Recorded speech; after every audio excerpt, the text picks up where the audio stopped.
you will never, ever be prepared to take on your next great challenge. Because here's the thing.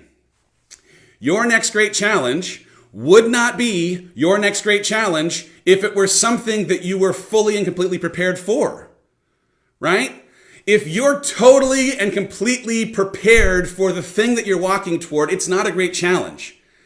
It is not something that'll stretch you. It's not something that'll make you feel uncomfortable. It's not something that's going to trigger some of your insecurities. It's not something that is going to be a challenge. And in the absence of it being a challenge, it isn't going to make you grow, right? My pursuit in getting unstuck, my reason for writing this book, the motivation to move from what I knew to what I needed, came out of a drive for fulfillment. I was on a search for how to be fulfilled. I'd lived a great life. I had all the things that everyone told me I should have and was unfulfilled. In the absence of fulfillment, I went on a hunt for understanding why, with so much abundance, I could feel unfulfilled. And the answer, the simple answer was, I was not in a place where I was being pushed to grow. And in the absence of growth, I could not be fulfilled. It didn't matter what my title was. It didn't matter how much money I had. It didn't matter how tall the walls were around our house, what kind of car I drove. In the absence of growth, I could not be fulfilled. And the reality is I started to connect these dots. Oh, all I need to do is be in a position where I can grow to be fulfilled. I resisted doing the one thing that would actually unlock it, which is pursuing something that would make me grow, because I was worried I was not yet equipped to do the thing I needed to go do well. What a waste of time, and how self-defeating. It's such a defeating thing to suggest that, man, growth is the way to get to fulfillment, and I want to grow, but I don't want to go to that place that could grow me until I am completely and totally prepared to handle it. Right? I mean, I put this in my post. I say it every single time we talk about this. God does not call the equipped. He equips the called. If you're not growing, you're not happy. Humans want to grow. You want to grow. You want to feel like you've learned something. You're getting better. You're improving. You're giving back. You're serving. You don't want to stay stuck. We don't want to stay stuck. No human wants to stay stuck. You do not want to stay stuck. If I talk about, hey, in 1 year, you're going to be in the exact same spot as you are right now. You're going to have the same knowledge set. You're going to have the same financial wherewithal. You're going to have the same mindset. You're going to be exactly the same in 1 year. That's not happiness. Nobody wants that. You want to feel like you're learning, you're growing, you're getting better, you're improving. We all want to feel like we are growing. The challenge is, growing is scary. Growing requires stretching the comfort zone. Well, how many posts do we have to see about stepping outside the comfort zone, right? You know it. But it's an intellectual knowing and not enough of actual doing because you're afraid.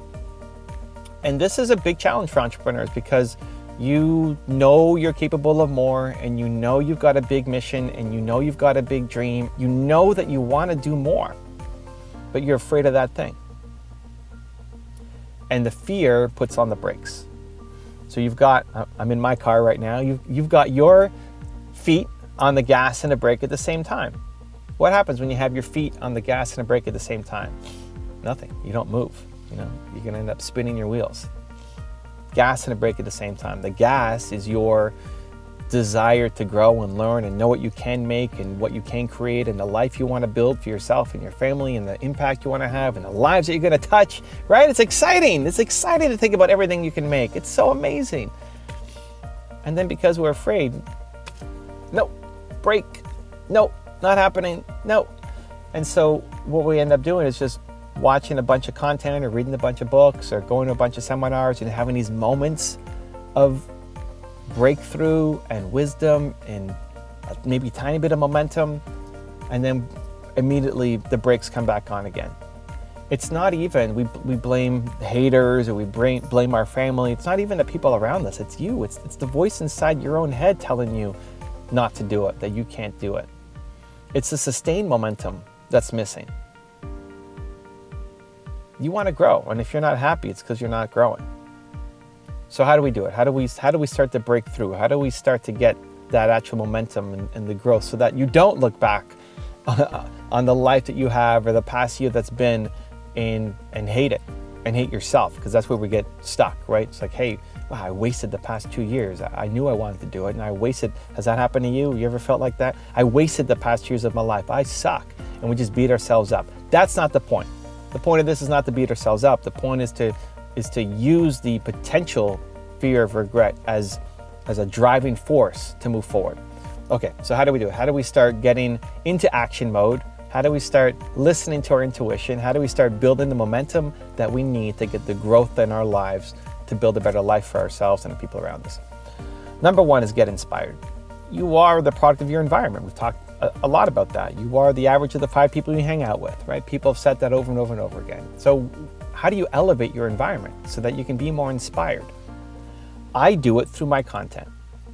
I do it by being around Dave Hollis and Brendan Burchard and Tony Robbins and Oprah and all the people that I profile on my channel.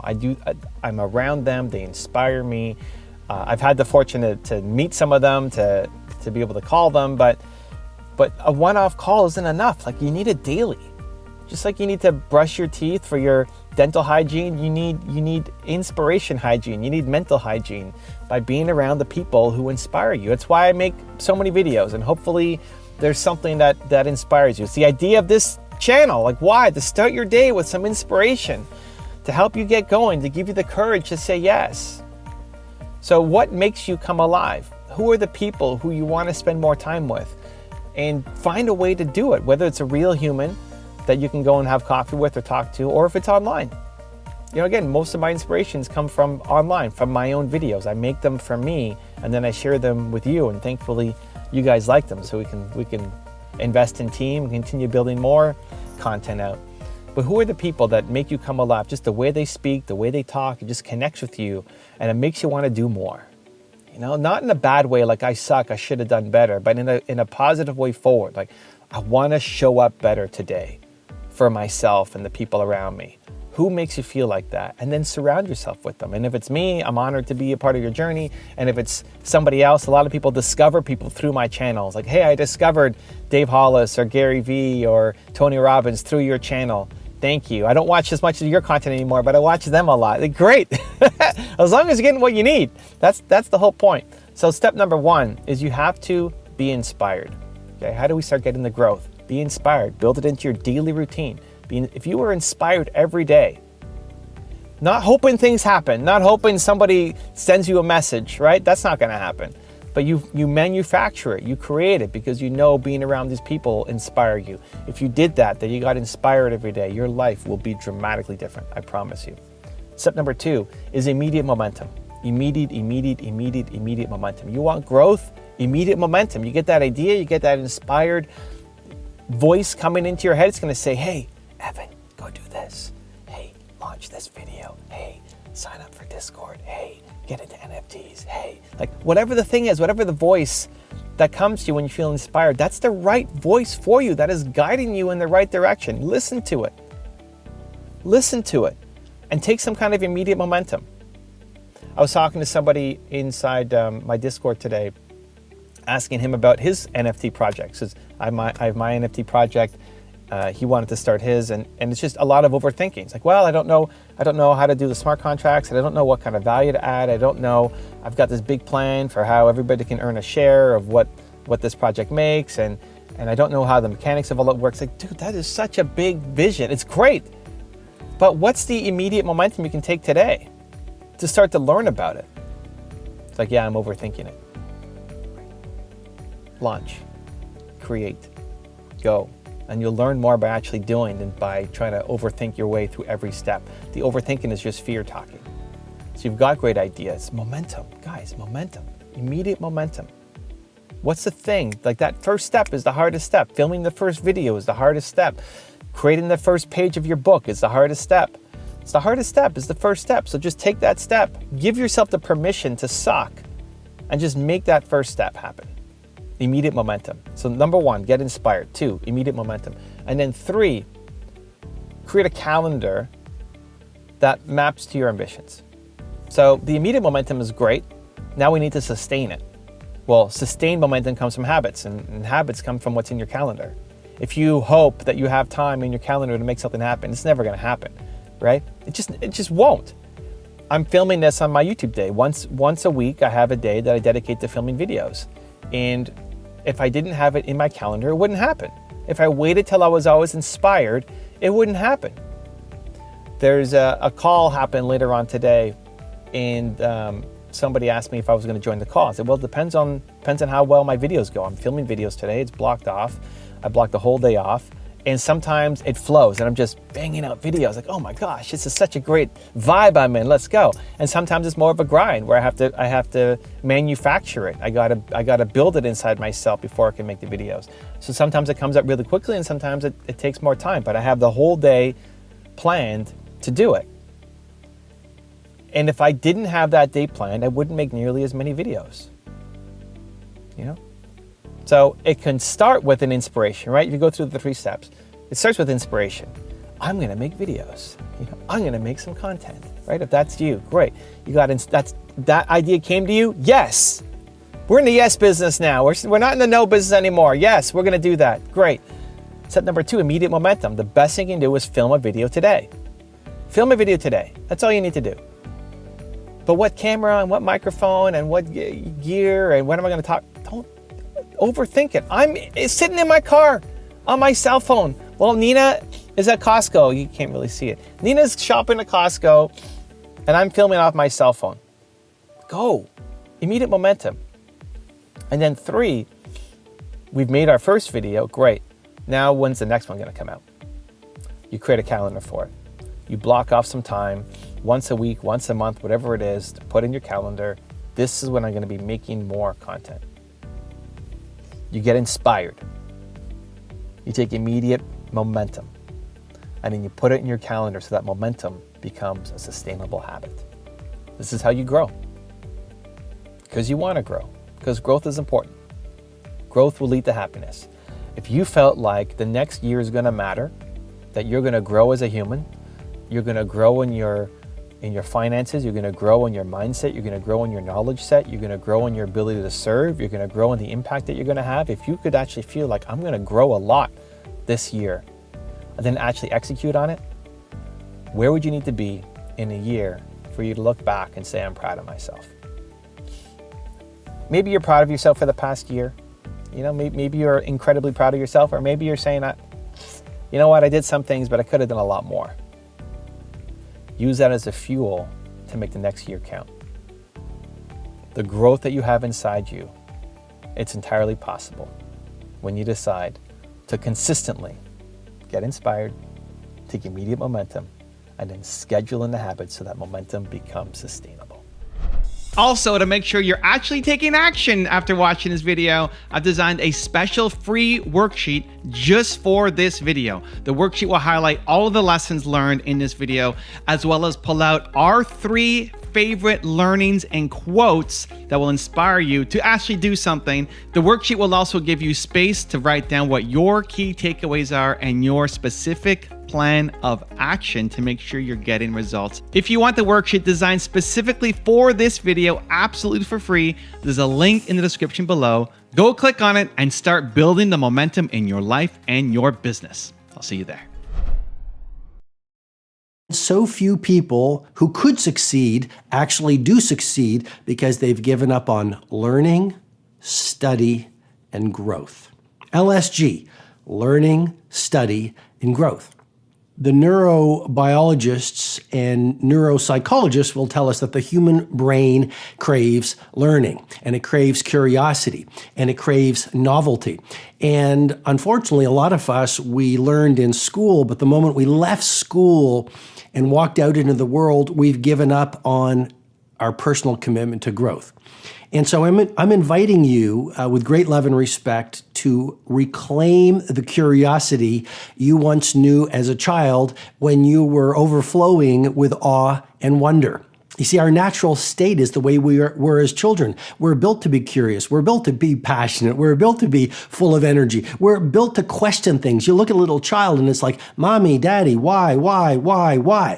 You look at an adult and they've contracted their curiosity. They've given up on seeing the magic in the world. They no longer grow. And so the mindset I want you to start practicing, because no idea works unless you do the work.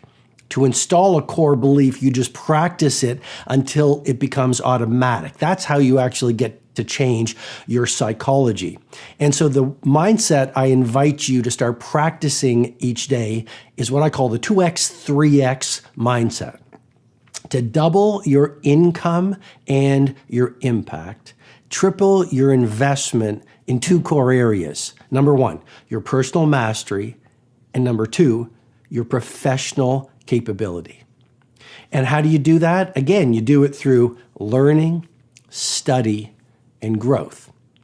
So I guess what I'm suggesting to you is you look at most of the population and you commit yourself to what I call anti-majority behavior. If you want to have a great life, a soaring life, a creative life, a productive life, a ultra prosperous life, look at what most people do and do the opposite. So most people, what they do is they love consuming as opposed to creating. We live in a civilization of consumers. Buy this, eat this, do this, consume this. But the top 5%, those who play in the rare air of world class, are not consumers, they're creators. We should actually be extremely grateful that some things don't work out the way we once wanted them to. When we get rejected, or we fail, or things don't go our way, we feel we're further away from our goal. But sometimes it's in those moments that we have the greatest opportunity to reflect, refuel, and refocus. It's in those moments that feel like the death of our dreams that our truest potential is actually taking birth. If a door doesn't open, it's not your door. Often we're trying to climb ladders that are not ours to climb. Is your dream really your dream? Are you chasing what you truly want? I remember one of my mentors telling me that in our pain, we find our greatest power. Success is not built on success. It's built on failure. It's built on frustration. It's built on fears that you have to overcome. Sometimes it takes a good fall to really know where you stand. Every time we think we're being rejected from something good, remember, we're just being redirected to something better. How important is it for you to surround yourself with a growth mindset? Okay, when I say a growth mindset, it's being around books, people, environment, videos that drive you, that push you, don't keep you back. You see, I'll give you an example. This morning, I got up at 4:45 and I went to the gym and I met my buddy Trent Shelton. If you don't know Trent, you should follow him. He's an amazing guy, ex-NFL player, killed it for the Colts, and now he's killing it online, inspiring millions of people. His last video just went, he put it up maybe 2 weeks ago. I saw it had 24 million views already. This guy's a player, one of the top influencers in the world. So this morning, he's in town. We both spoke at my buddy Brendan Bouchard's event yesterday and the day before. And he's in town. I said, hey, you want to work out at 5:30 at this new gym I go to?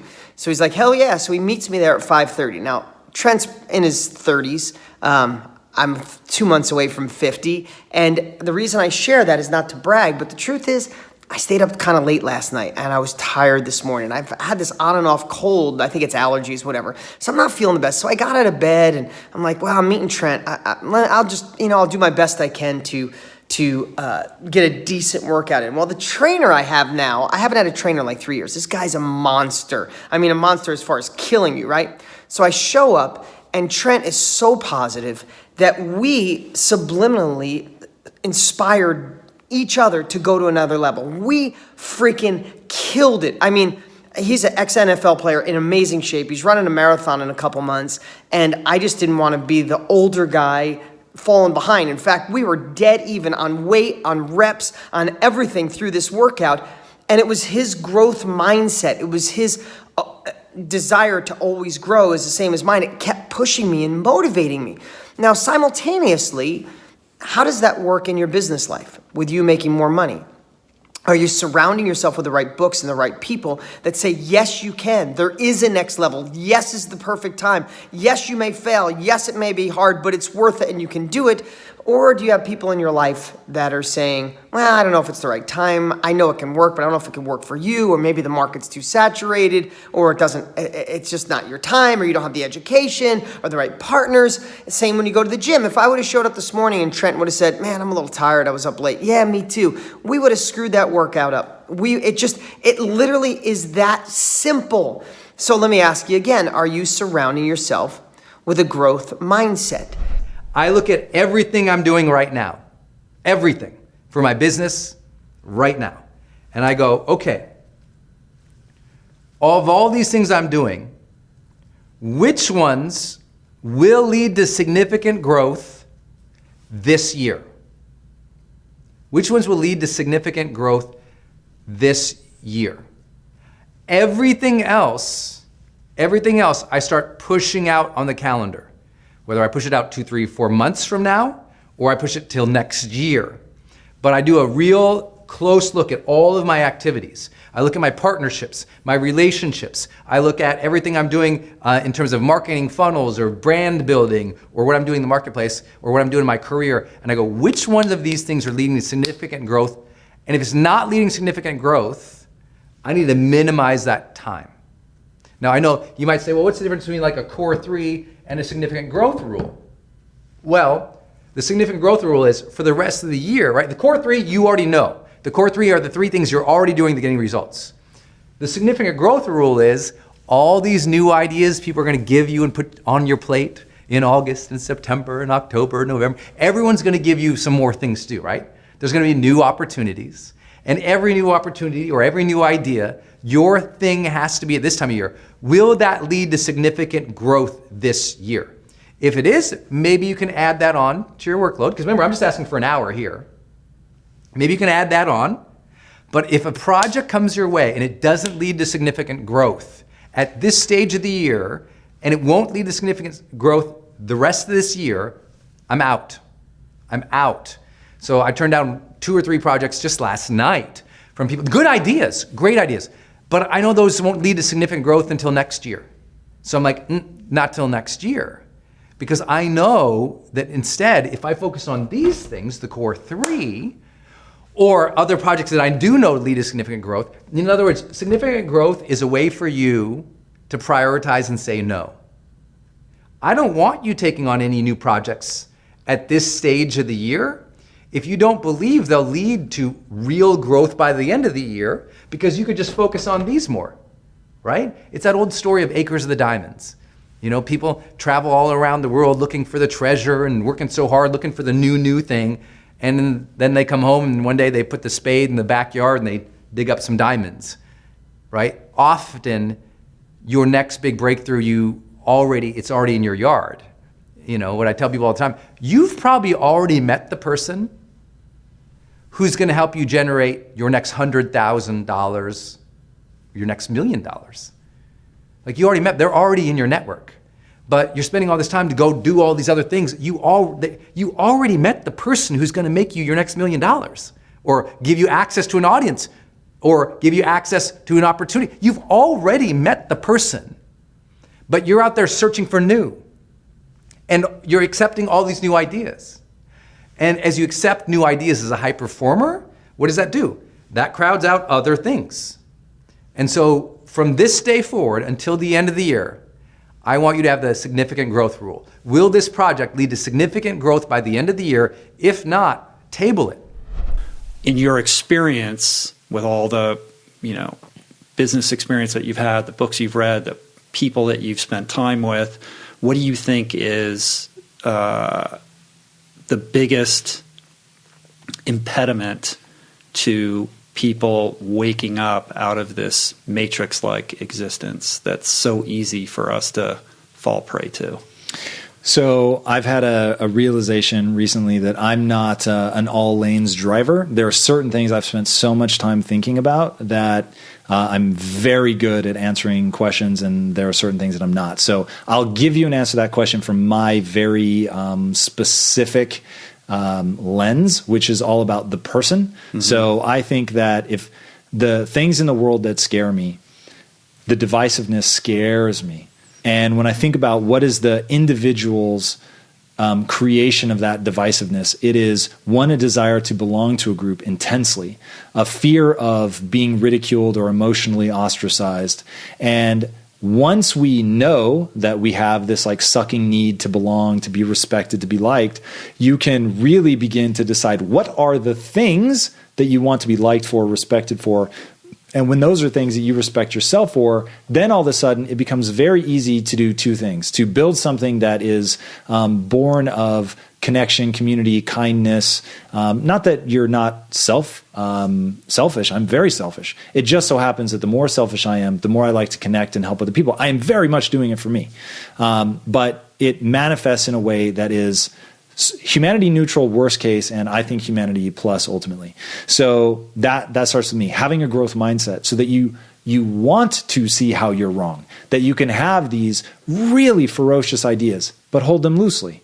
Because the moment that your identity is wrapped up in your ideas, you are in real trouble, man. Your identity should be wrapped up in your outcome. What outcome do you want? And are you actually getting that outcome? And then as long as you're not a sociopath with an ugly outcome, like people that get into identity, politics, and things like that, I'm going to give them the benefit of the doubt and say, no, for real, the world they imagine is a beautiful world for the people that they love and care about. Okay, fair enough. So I'll just give them that they're trying to do something positive. But when you look at the outcome in terms of how it affects everyone, it starts to break down pretty fast.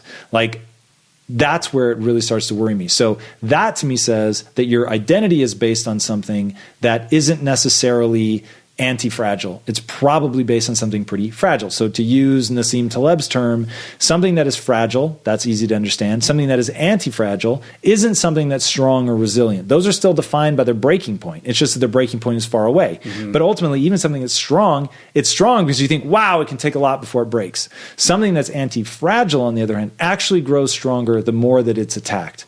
So, and that doesn't mean you entrench in a position that clearly everybody is saying, like, this is crazy. The only anti-fragile position that I can think of is to be that of the learner. That is truly anti-fragile. So for instance, if you come at me and say that I'm stupid, I'll be like, amazing, in what way? And the reason that I say amazing is because I know that skills make me more powerful. So you've just said that I have a blind spot, which means that I'm less powerful than I could be. And I'll define power because I think it weirds some people out. To me, powerful just means you can close your eyes, imagine a world, a better world than the one that we have today. You can then open your eyes and actually create that world. So that's the kind of power that I'm trying to amass in my life, the ability to impact people at scale in a positive way. So if you're telling me that I'm less powerful than I could be, amazing. I want to know in what way, because once I'm aware of it, then I can address it, because I know about myself that I'm willing to accept that I'm inadequate, because I know that it's a temporary state. I'm not good at it yet. If I decide that it really does match with my goals and what I want to do, I can get good at it. So it's not ego damaging for you to tell me that I'm not doing something in a way that I could be better. Cool, tell me how.